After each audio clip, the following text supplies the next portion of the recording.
Indiana Jones and the Last Crusade is an action-adventure masterpiece. There's just no other way about it. It's a perfect movie. I rewatched it recently after years of not having seen it, and it always stayed in my mind. I had very nostalgic feelings towards it. It always brought, warm memories whenever I'd think about it, but I forgot how truly marvelous it is. There's just such a spirit of adventure about this movie that they can't recapture that in other adventure films. I've never found it. Only in the Indiana Jones series do I get this. And National Treasure is a fun imitation, but that's all it is, an imitation. And it does not rise to the level of this, the original and the best, in terms of mastering the action-adventure genre. You got some of the best casting you'll ever see. They already had Harrison Ford, the perfect roguish archaeology professor who loves going out in the field, and he's a very hands-on field archaeologist. And then his father, who's diametrically opposed to him, is sort of the more intellectual, bookworm, studying research type archaeologist who doesn't have the field smarts. He doesn't go out into the real world much.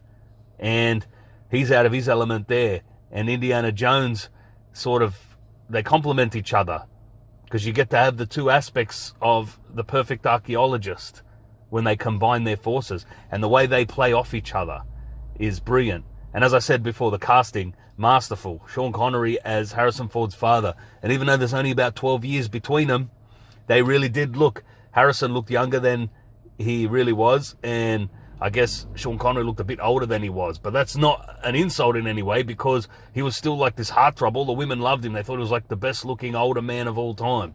So they both were in their prime, in my opinion. This was Sean Connery's best role, even better than James Bond. Controversial opinion incoming. But that's honestly what I believe.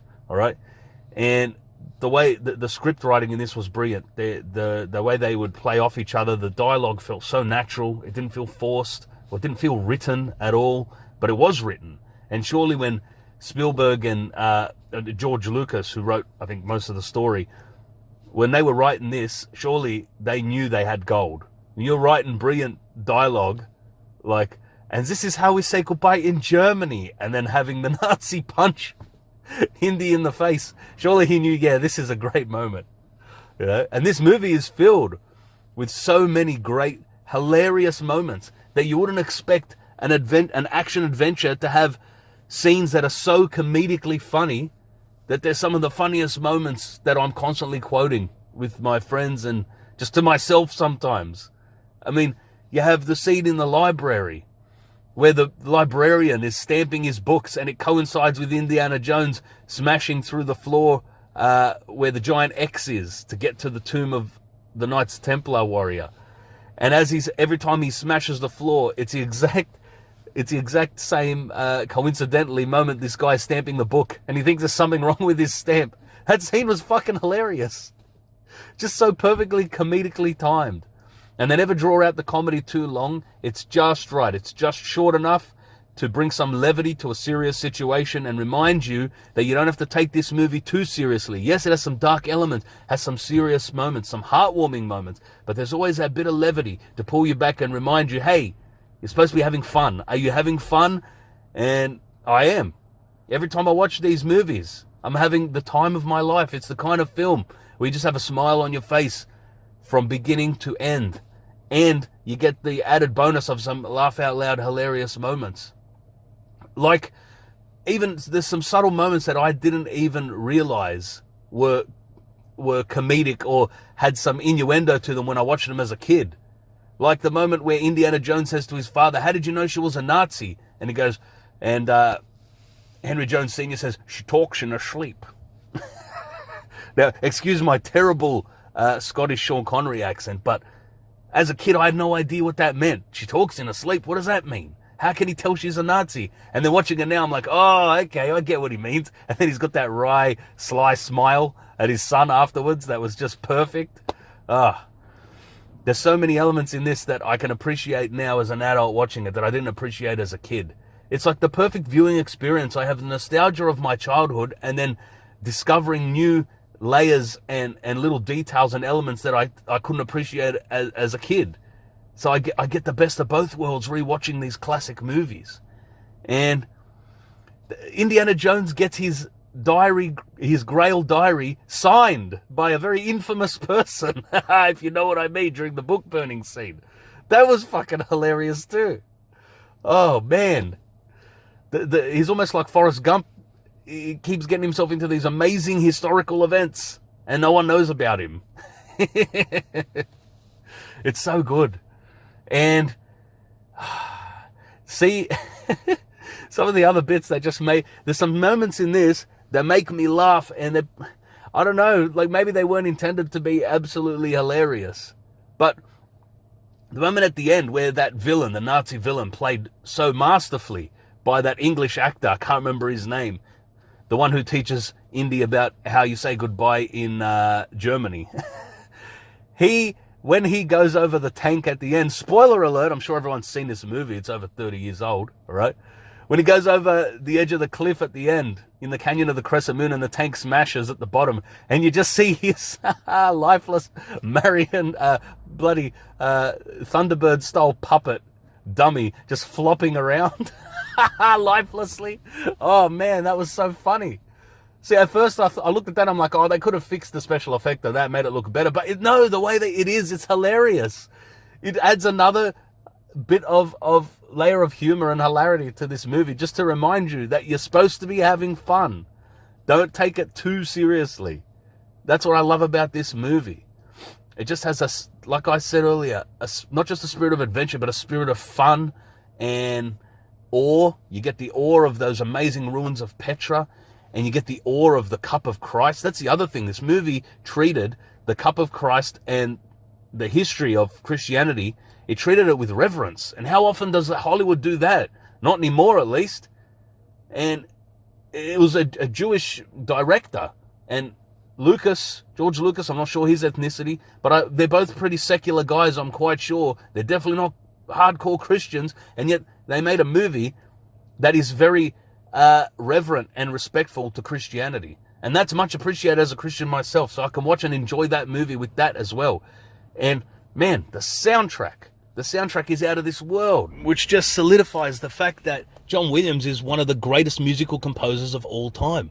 Yes, I have him up there with Beethoven and Vivaldi and Mozart, Chopin, Handel, all the greats, Tchaikovsky. He's up there. He's one of the greatest.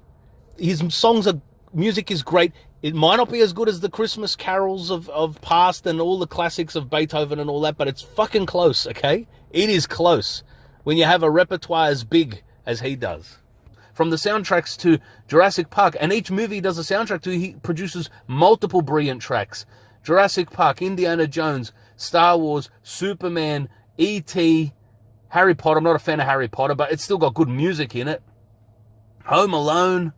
There's even more I'm not remembering right now. The guy is a musical genius, and he elevates what was already a great adventure series, the Indiana Jones series, to even greater heights with the Indiana Jones adventure score, the main title theme.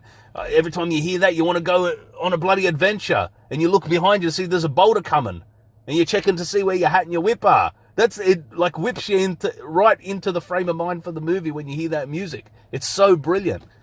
And also, the reason why I think this Last Crusade had the best soundtrack out of all the indie movies is because it had that Grail theme, which was so reverent. So it felt like a holy theme. It felt very godly. And when I would hear it, it was inspiring and moving and touching, and just made me think of Christ, the Crusades, the quest for the Grail, the quest against the forces of darkness. It encapsulated all of that in this very beautiful musical rendition. I loved it. Every time it would come on, I'd almost get a tear in my eye. It was so good. And just remembering two more comedic moments in the movie, and these are probably the tops, two of the funniest moments in any movies I've ever seen, okay? One of them being when Indiana Jones gets to that German castle when he's looking for his dad. Again, an unexpected comedic moment if you've never seen the movie. You've got no idea what's coming, all right? He's arrived at the German castle in a thunderstorm, and he decides that he's going to swap clothes with Dr. Elsa Schneider, played so marvelously, beautifully by Alison Doody. I'll get to her later, all right? And they switch clothes, and he pretends he's a Scottish lord come to inspect the tapestries. And the reaction from the German butler is one of the best things you'll ever hear. Yes, this is a castle, and we have many tapestries. But if you are Scottish lords, then I am Mickey Mouse. And then Indy just looks at Elsa and goes, how dare he? And socks the poor bastard in the face so hard, he slams against the wall and gets knocked out. Oh, man. That scene had me in stitches, and my kids were watching it too, and they kept quoting it afterwards, over and over and over again. Oh, and the other hilarious moment, out of nowhere, all right? They're being chased by the German fighter plane, and they drive their car into a tunnel thinking, oh, we'll be safe in here. And what does the plane do? He flies into the tunnel. Why the fuck did that pilot fly his plane into the tunnel, ripping the wings off, and then he's sliding past them with sparks and flames erupting around him, and he's just sort of like staring at them as he slides past into oblivion and blows up. Oh my God, is that one of the funniest, most random what the fuck moments in any movie you'll ever see? My God. And Henry Jones Sr., they really give his character moments to shine, you know? Because like I said, he is the bookworm, he is the intellectual who doesn't have much field experience, he doesn't have much street smarts, he's not very world weary, all right? But when they're pushed to the shove, all right, when push comes to shove, they're on the beach there, and the plane is circling and coming back towards them, and is going to do a dive right towards them and blow the shit out of them with machine gun fire. And Indy checks his pistol. Not that he would have done much damage to the plane unless he got a perfect shot. He's out of bullets. He's like, oh, what am I going to do? And his dad's genius kicks into play, and he remembers his Charlemagne. Well, let the birds, what does he say? The birds of the sky and the trees be my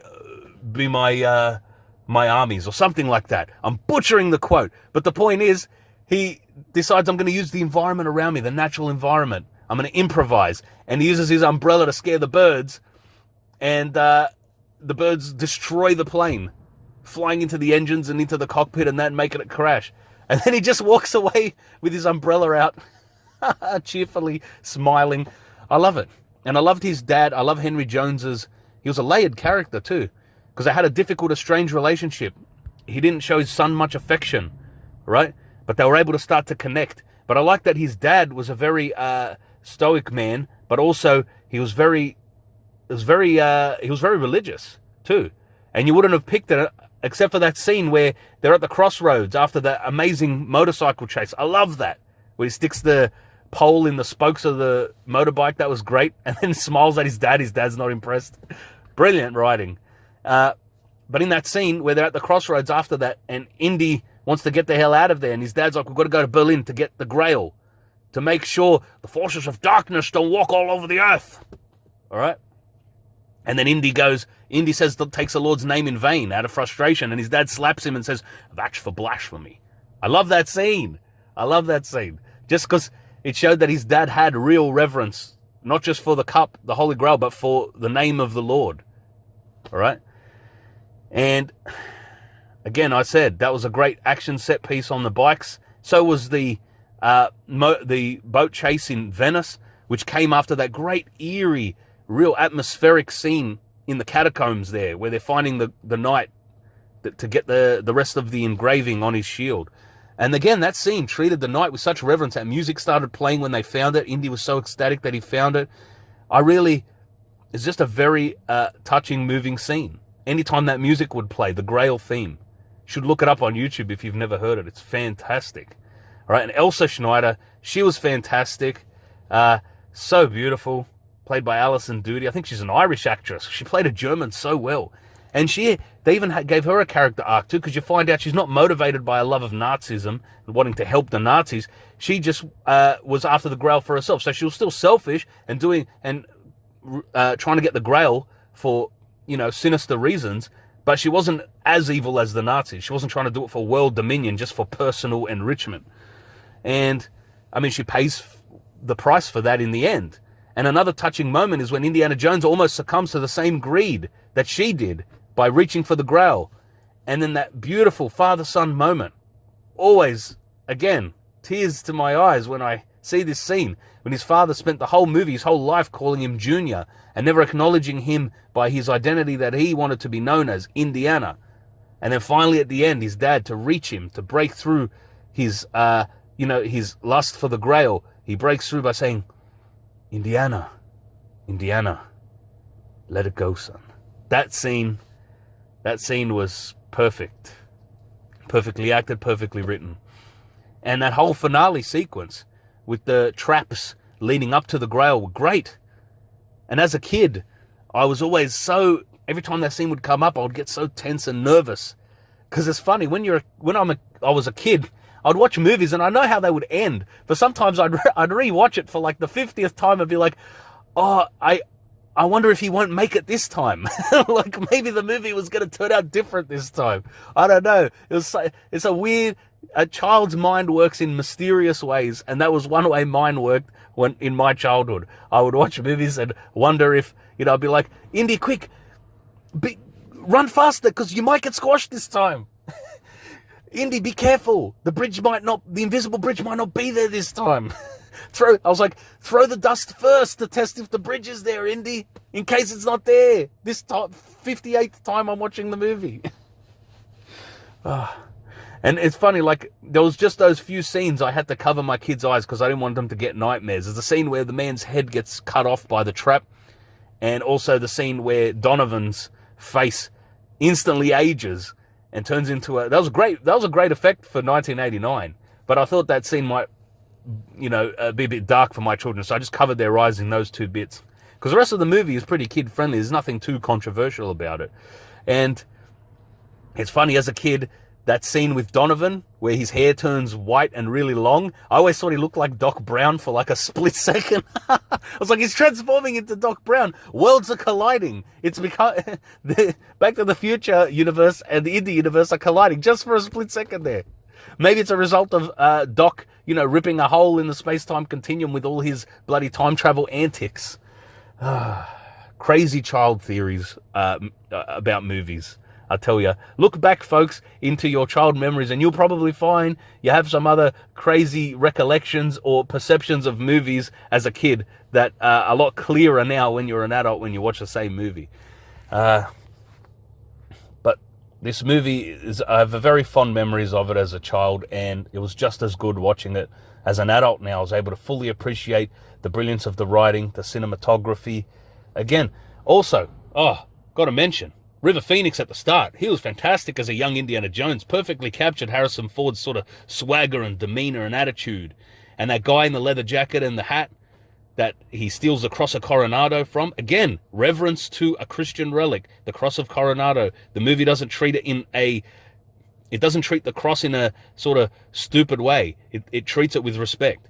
And that guy that he steals it from, you could see that's where he got his swagger, his whole attitude to be Indiana Jones, from that guy. But he used that passion for adventure for good, to recover artifacts, put them in museums, or to stop bad guys who are trying to, aid the Nazis. Like Donovan, played so well by Jonathan Glover. He was great in that. I remember watching Game of Thrones thinking, is that Donovan from bloody Indiana Jones? Can never trust that guy. He's got a face you can't trust. That's a testament to his acting. I'm sure he's a real nice man in real life. But again, as a kid, I'm watching it, I'm like, Indy, don't trust Donovan. He told you last time I watched the movie not to trust him. And I'm saying this in the first scene where they're meeting each other. I'm like, you can't trust this guy, Indy. He warns you later. Have foresight. Yeah, he played it so well.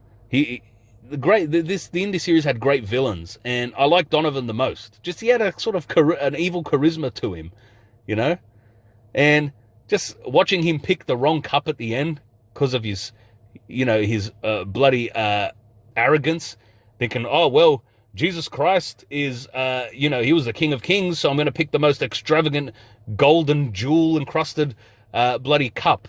Forgetting that Christ didn't come and live as a wealthy land baron, as a king on a golden throne on planet Earth. He came to serve mankind.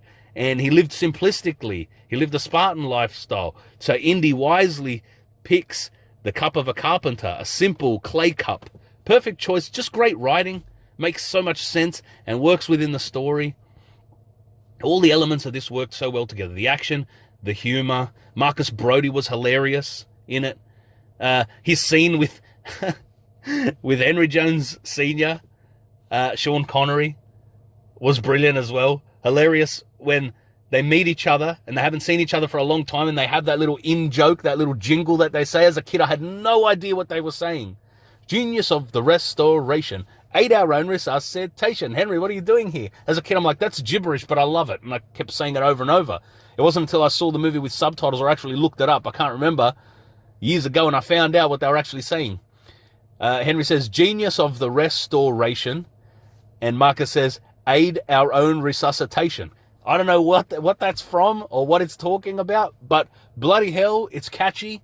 And I find myself singing it and humming it all the time. Sometimes when I'm working, whatever, it just pops into my head. And Marcus Brody, his best scene in the entire Indiana Jones series is easily when Harrison Ford, Indiana Jones, is talking him up to the Nazis saying, Marcus has the pages that you need, and you'll never catch him. He speaks 7 different languages. He can blend into any crowd. You'll never find him. With any luck, he's probably found the Grail already. And then the editing perfectly cuts to Marcus Brody in a crowded marketplace in, I think it's Egypt or somewhere in the Middle East. And he's like, can anybody speak English here? Hello, help. Perfect juxtaposition. Perfect. Just... the editing was spectacular. Great to see Salah as well. I feel like this movie, people are probably going to try to cancel this movie soon because John Rhys-Davies, an Englishman or a Welshman, wherever he's from, plays an Arab. Oh no, cultural appropriation. But he played it so damn well. And he came across authentic. And he played it with respect to those people. So I don't understand. He's such a lovable character, Salah. Why would anyone have offense to him? But hey, that's the world we live in now. But this movie, you'll never be able to cancel the genius of this movie, all right? It's just too good. It lives on in the hearts of everyone. And, yeah, that whole opening sequence was fantastic. My kids loved that whole sequence on the circus train. They loved the whole thing, but I just appreciated watching that scene. There's a scene where he's climbing on the train and appreciating the fact that Steven Spielberg, expert with the camera he is, he just let the camera pan slowly so you could see all the action unfolding without any shaky cam, no shakes at all. I feel like if that action scene was made nowadays, there'd be 500 cuts, quick cuts, zoom ins, bloody quick shakes to show us, oh, there's tension, there's action happening. Quick, you gotta feel frenetic, or else you won't understand that something action packed is happening. Whereas now, like, that's how they convey action now, and it's so lazy and stupid. All right, when you go back then, and they're portraying the same level of tension, but you can see everything that's happening. You can appreciate the choreography and how much stunt work went into the scene, where the camera's just slowly panning sideways, and you're seeing every little amazing feat he's doing, and even fights. They would have choreographed all of that. Nowadays, it feels like they don't choreograph jack shit, because there's a cut every half a second. It's terrible. It makes action movies now unwatchable. I hate modern action films. You get the occasional good one here and there. But back in the 80s, most of them were good. And this one stood out. It was exceptional. It's the best adventure film I've seen, one of the best action movies of all time, best father-son movie I've seen. It's just a perfect movie. I can't think of anything else. And the Grail Diary was fantastic as a kid. When I was in primary school, me and my buddies, we all got our own little books, and we're pretending we had Grail diaries, going on adventures, looking for clues and writing them into our books. This movie had such an impact on me as a kid. I found it to be such a fun, thrilling, invigorating movie, and it was just as great watching it as an adult, and my kids loved it too. And a testament to the pacing of this movie, all right? There was never a dull moment. Even the dialogue scenes were engaging and interesting, where I'm like on the edge of my seat to hear every piece of dialogue because it's so well written and so well acted. And even the scene where he's in the classroom, Indiana Jones as a professor, and my son is very young, and he said, "Dad, why is his clothes different?" He thought he sees a character in a movie and he expects their clothes to stay the same the whole movie, because that's the character.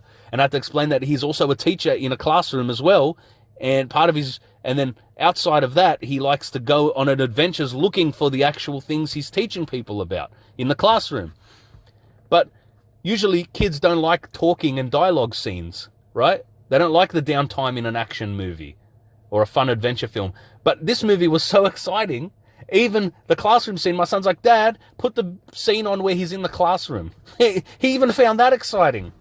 That's how good this movie is. And it's a perfect film because it's great for adults, and kids get fun and wide-eyed excitement out of it too.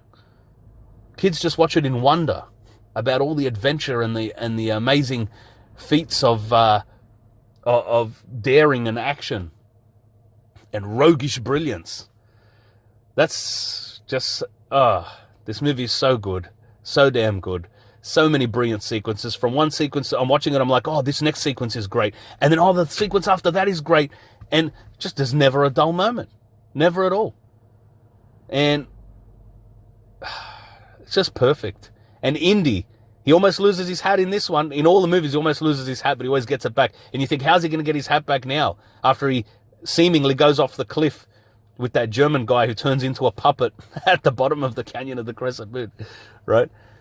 And then he crawls back up, and everyone's staring in disbelief that he's okay. And his dad finally shows him the love and affection he's probably been craving his whole life, and they have a great moment together. And Marcus Brody's in like disbelief. He's pointing down. He's pointing at Indy. He's like, "What the hell just happened?" And then his hat just flies back to him. So obviously it's over the top and ridiculous, but that's the fun of this movie. You're not supposed to take it too seriously. I feel like that's what the humor's there for, to remind you this is just a fun movie. Enjoy the ride. And that's what this whole Indiana Jones saga is, a great ride. And the Last Crusade is the perfect finale to that ride. It's the best third movie in a series, one of the best sequels of all time, the best finale to a series. As far as I'm concerned, the series is over now. Kingdom of the Crystal Skull, that shit doesn't exist in my world, okay? That movie was a piece of garbage. I'll review that later on, all right? Because I don't want to sour this great movie that I'm talking about now. And it didn't need any more added to this saga, because they literally ride off into the sunset at the end. The perfect ending to a perfect saga of a perfect movie of a perfect saga. They ride off into the sunset. That is literally what happens at the end of a story. There didn't need to be any more. It's over. It's done. Anyway, what else is there to say, huh? This movie is just so good. I can't imagine anybody that would disagree with my assessment that this is, the best in the series of Indiana Jones. That seems to be a pretty popular opinion. It's either debate between this or Raiders. I love Raiders as well. That is a great movie. Structurally, technically, writing-wise, is great. Temple of Doom, not as great as a filmmaking achievement, but it's fun as hell, and I still love the hell out of it. I won't be showing that one to my kids anytime soon because it's a lot darker, a bit more scary for children, especially that monkey brains eating scene. Oh, that disturbed the hell out of me as a kid. And I don't want to turn my kids off food entirely yet. So that one I'm saving for later. And Raiders has a few more scary bits, especially at the end where the faces melt, so I'll have to cover them up for that. And the bit at the start where the guy gets a trap through his neck, big giant spike. Great cameo by Alfred Molina in that one. I won't get too sidetracked.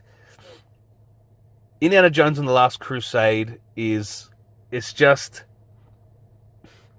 it's a perfect combination of action, comedy, and heart, and religious overtones as well that it had. You had that great secret society that were those Arab guys, the Christians who were working to protect the Grail and keep it hidden so that, it wouldn't fall into evil hands and be used for dark, nefarious purposes. They were great as well. At first you think they're villains trying to kill Indy, but really they're just trying to protect the legacy of the Grail. Those guys were a great element written into the story. And just the whole movie is just, there are no real weaknesses to it. All of it is brilliant. The comedy, the script is out of this world, and I just wish they could make movies like that nowadays. Has no agenda either. No agenda. Its agenda is to entertain you. That's the agenda of this film. For you to have fun, a rip-roaring time, to, you know, it has some heart as well. Maybe make you think of your loved ones, think of, you know, what's most important in life. And it has a great religious overtones as well. Make you think about a higher power maybe, you know, and think about the awesome, amazing history of Christianity. And it just treats it with such reverence that as a Christian, I watch it and I really appreciate it, because Hollywood does not treat Christianity with respect anymore. All right. And it's just, I love this movie so deeply, as I'm sure you could tell after I've ranted for 30 minutes. All right. I love it so damn much. Let me know if you agree or disagree in the comments. Thank you for listening to my rambling, incoherent, unstructured review, but I love just speaking things as they come to me. All right. Please like, share, subscribe, and comment. Take care, be good, watch this damn movie, and I'll see yous later.